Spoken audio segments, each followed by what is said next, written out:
Hey guys, so welcome to this video. It's going to be a video where I'm going to be practicing some team fights. So basically, as a shoutcaster, there's a lot of different ways for you to practice your casting. And one of my fields that I think I need to improve on is how I tackle a team fight afterwards, how I analyze it and what I hit on. So therefore, after I've been inspired by some of Jaws' videos. Jaws is a shoutcaster for Overwatch, formerly League of Legends 2. He did this exercise, and I'm going to try to do it as well.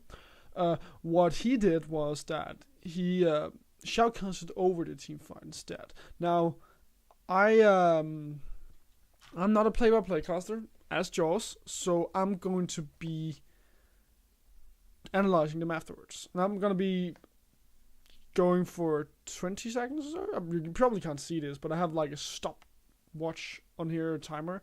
So I'm going to be talking for 20 seconds, sometimes 25, depending on the team fight, so that I can practice having different times that I can talk in different intervals. For this video, I'm probably going to be running 20 seconds all through. Then I'm going to be uploading this to YouTube whenever I do this exercise, so that you guys can also see what I'm doing and what my thoughts are about the way that I tackle these different team fights. But I'm thinking that we'll just jump into it. So hopefully there's audio on. Let's see. There are no audio on, so 2 seconds. Let me fix that real quick. But yeah, basically I think that something that I can improve on is how I tackle team fights. Let me see. Alright, so we have audio on now. So one thing that I definitely think that I can be better at is how I tackle team fights, and I'm just thinking that this seems like a good exercise to do it. So I'm just gonna try and go ahead and do it. Okay, so first off, we're gonna listen to whoever is casting these team fights from the World Championship 2017. And I'm gonna take over. Snuck into this fight. This is a very good sneak. Bjergsen doesn't have his flash. Remember, he had to use it last time, and now he's gonna be jumped on the damage coming through. But Biofrost keeps him alive somehow. Bjergsen walks away. Was that a team fight? Wait, I'm gonna see that. Wait, what? Okay, let me see that again. It ended up very abruptly. Bjergsen doesn't have his flash. Remember, he had to use it last time, and now he's going to be jumped on the damage coming through. But Biofrost keeps him alive somehow. Bjergsen walks away. Super good engage right there from the side of TSM. Misfits, they overextended a little bit there. They didn't have the vision ready. They have all of their vision up in the top side, so they couldn't see that the rest of the TSM lineup was coming in to try and help Bjergsen. That was... yeah, you can hear it. Oh, it's finished. Okay, so that was approximately 17 seconds. I think that was an okay one to say, okay, they have more vision. I think a better thing would have been to talk about how this means that because of TSM having killed both Maxlaw and Power of Evil, that they could rotate down towards the Infernal Drake. I think that might have created a better scenario, because looking at the gold lead, both of these teams are actually very close. So talking about those Infernal Drakes and what they could mean might have been better, but obviously it's all about the spur of the moment. What I'm trying to practice right here, I'm trying to simulate a team fight, obviously. So let's continue. That was team fight number 10. The carries. Ignore. He's not able to flank at the moment. They're all five together. They're going in on Hootie. Hanzakuni throws down the subjugate right away. Looking at Bang and Hansama. Bang's on the left. Hansama is in the back line, not able to deliver any damage just yet. And Alfari, Ignore, Maxlar, all very low as SKT pushes forward. Winter's right on to Maxlar. And SKT right on top of Misfits. The damage is just too much. And SKT take the game. Gigantic team fight right here from SK Telecom T1. For Misfits, it just ended up being so bad because Alfari lost a lot of health, and that meant that Hansama and Power View, they couldn't get into that team fight, and because of that, Bang could just continue to push forward. Same for Faker, and they laid down tons of damage. So that was more of like the actual, it was more of the actual fight I was analyzing right there, and I feel like that was more appropriate. It's definitely weird having to be so short and concise in 20 seconds, because I feel like there's a lot more that I could talk about right here. Mostly about how this might just mean that Misfits are actually going to lose the game. That was probably something I should have mentioned too, but considering that this is a TriCast, it could have been okay. If I had more time, I could mention that Misfits, they now lost all of their members, and there's 40 seconds before Ignore comes up, and therefore they're probably going to lose the game because we're so far in and nobody from SK Telecom died. But in terms of analyzing the team fight itself, I think that was okay. Continuing on. Under their control. And they could push down mid lane. They could very well just win the game. Yeah, you can hear right there that actually Sale was like, they could just win the game right there. Number 8. Going down gives C9 a big early game lead. Smoothie also experienced lead and a sensor lead. Okay, good, all right. Also, she is level 11 against Jensen. This game defying expectations. Mystic flushed already, but Contract's there with a dunk. 3v3 though, but Mystic still trying to make it happen. Sneaky gets rid of it, Chana. I think it's a little too much. Sneaky goes in with a rocket jump as Contracts collects credit. She is roaming down from the mid lane. C9 has to get out of here and fast. Well, Chana passive gonna have to kick into high gear. Shie gonna try and make one snipe happen. Sneaky, no ulti, does have flash. Dodges the first shot plus. Keep running though, Condi. He's gonna try and take you down. Rocket jumps out of the way. Monster from Chana. What? Shie goes down to Sneaky. Condi's gonna go down as well. And Ben, my goodness, Smoothie outplayed that.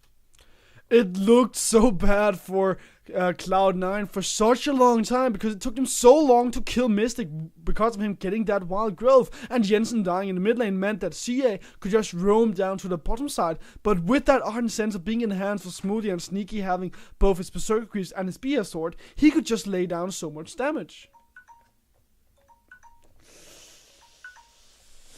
Oh, that was a very close one. That was actually, like, again, I think I hit on some of the okay things. Obviously, what this also means is that Condi and CA being down means that they can go for that Drake instead. That is something that you obviously could have mentioned. You could have mentioned what the impact is of Sneaky getting 3 kills as well.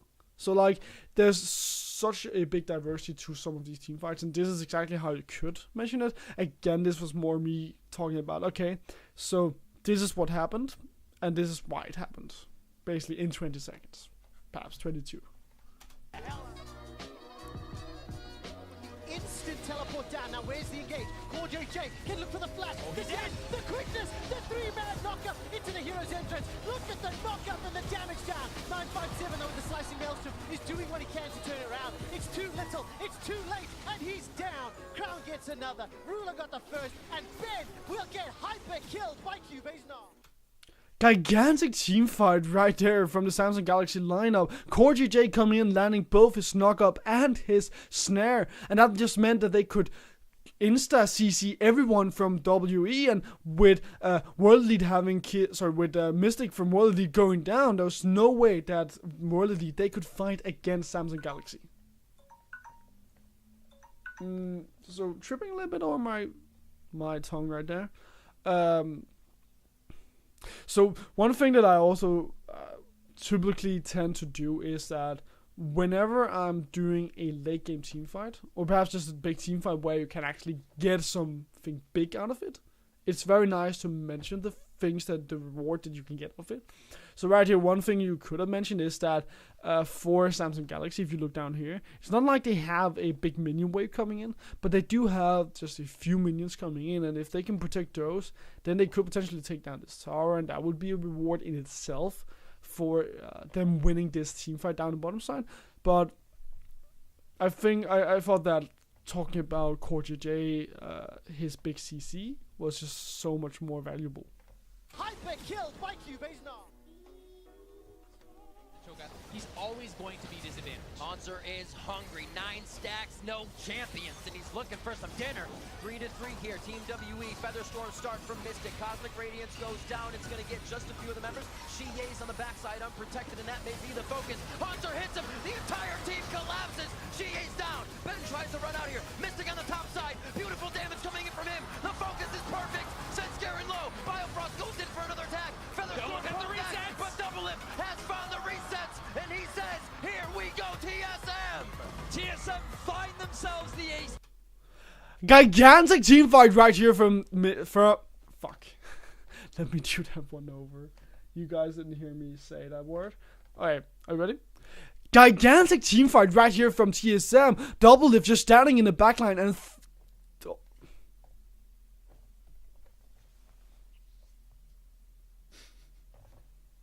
gigantic team fight right here from TSM. Double Lift just standing in the backline and continually auto-attacking meant that they won that team fight. Now, they could decide to go for the Baron, but with 40 seconds being before Ben comes up, they could just go for the end right here. Now, that was 15 seconds, and I stumble a lot over my words. Usually, you would have thought much more over what you want to say in this fight, and I was so focused on this probably just being a man team fight where 3 members from WE died and then they would back off so that they could go for the Baron. I was pretty sure that TSM they would go for the Baron. Instead they get the ace, so I'm a little bit caught off guard, which is why you saw me having a little bit of problems getting through that team fight. But yeah, this was more like, okay, I need to be hypey right here. They got an ace, they could end. Double Lift came up huge in that fight. They rip through Team WE, and they have their eyes on the base to get themselves another win. For a 4-stack Elder Dragon going to SKT. TS respects Baker. Spike comes in. Hootie goes for the Mega Door. The triple stun. Here's the follow through. It's going to be 2 already. And into the back lane goes Letney. Cannot kill off Wolf, though, as the Chinese members are falling left and right. Uzi on the run. Peanut here to follow soon. Jumps forward, finds the dunk to flash away. But it's a 3v5. Can you win this fight and make it down to 2? This could be the death now. Uzi trying to kite from Hootie. It's not going to happen. That's 4. That's going to be 5. That's... Royal never gave up. We're about to lose hope right here. They just got aced. SK Telecom, they can push into the base. There's no inhibitor tower. And this is about to be SK Telecom going into the World Championship Finals once again. 15 seconds. Again, because of this being such a late game fight, it's all about being more hypey. That's all you kind of want to do. Because SK Telecom, they don't want to go for the Baron, even though it's spawning in 15 seconds, because that would just delay them a victory. They have the victory right here in their hands. Like, as I said, there's no inhibitor tower. The inhibitor takes no time to go down, and it's going to be so easy for them to just kill that inhibitor, so they might as well just go for the victory right here. And I don't want to mention that Huni came up huge in that fight, because that was literally ages ago now compared to them being able to win the game right here and go into the World Championship Finals. I stumbled a little bit over my word towards the end, if anyone felt that, and that was basically because sometimes as a non-native English speaker, it can be hard to be very hypey and be fast in terms of how you want to speak. I'm trying to, right now, my current goal is to try and speak slower, speak more concise, be more clear in terms of my annotations and my vocals. And, well, sometimes it can just be hard speaking fast. Anyways, let's move on. The ace. 4th. He's gonna go in for a try and look for a top. He finds 3. Sam, full back stop for the Zillion. And they're going. Galio in. There's the Dragon. Goes down to Norway. And Gab still trying to find the fight. Gorilla goes down again to Optimus. And now Khan flashing in for the ult. Otherwise he's gonna keep him alive. Norway still letting rip. Oh my god, the damage. Gigabyte Marines. They win the team fight. It's gonna be an ace. Long drawn out team fight right there from the Gigabyte Marines, but Optimus kills a guy in the fucking down. That was terrible. So, he kills a guy. Who does he kill? He kills Gorilla. Right? Yeah, he kills Gorilla. Okay. Let me try again. Alright. Big team fight from the Gigabyte Marines right here. They get an ace with all of their resources being compiled into this very close quarters. They can just continue to attack. Levi is not dealing with. No Way stands from the backline and continues to auto attack the Long Su lineup, and Cuz can't get into B that front line, so Prey and PDD, they have no front line. That was not very well. That was actually really terrible.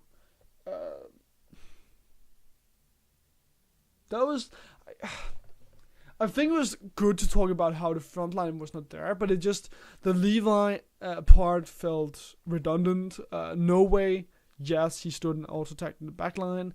But I think I should have hit more on how Long Su had no front line, and that meant like here by Marines they could continue to just push forward.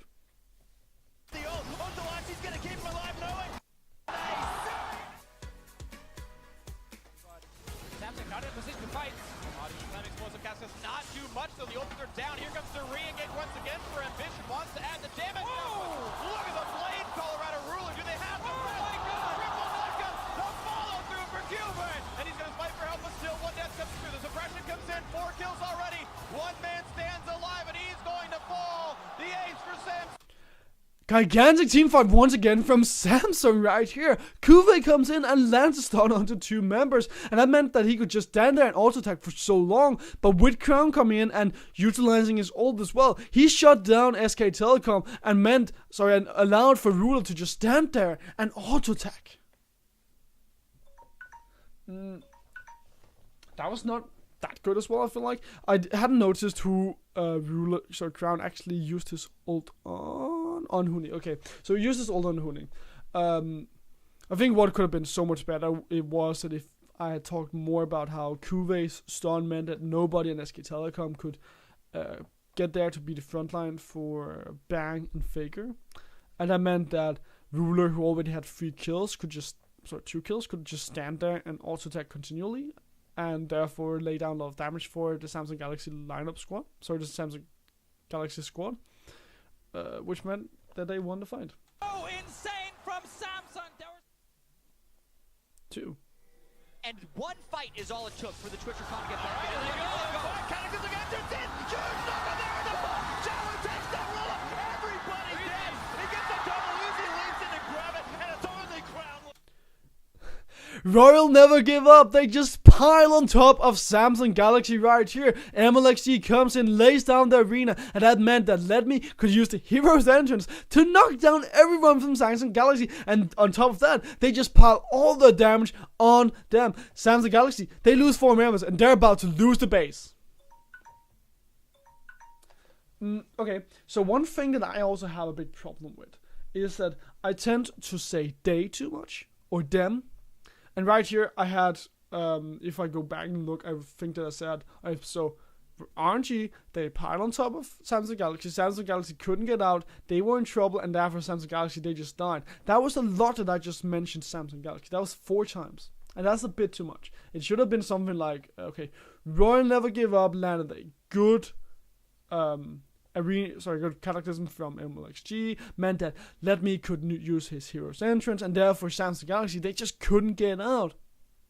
And Samsung Galaxy, they got piled, all of the damage from Royal never gave up, got piled on top of Samsung Galaxy, and they died. So that was basically 5 times that I said, 5-6 times that I said either teams right there.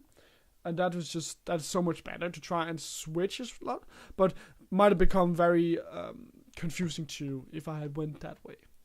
Think that it was a lot about being hype and talk about that team fight, because there's not exactly a lot that they can get in terms of objectives off of this, except to go for the base, which I ended up mentioning towards the end.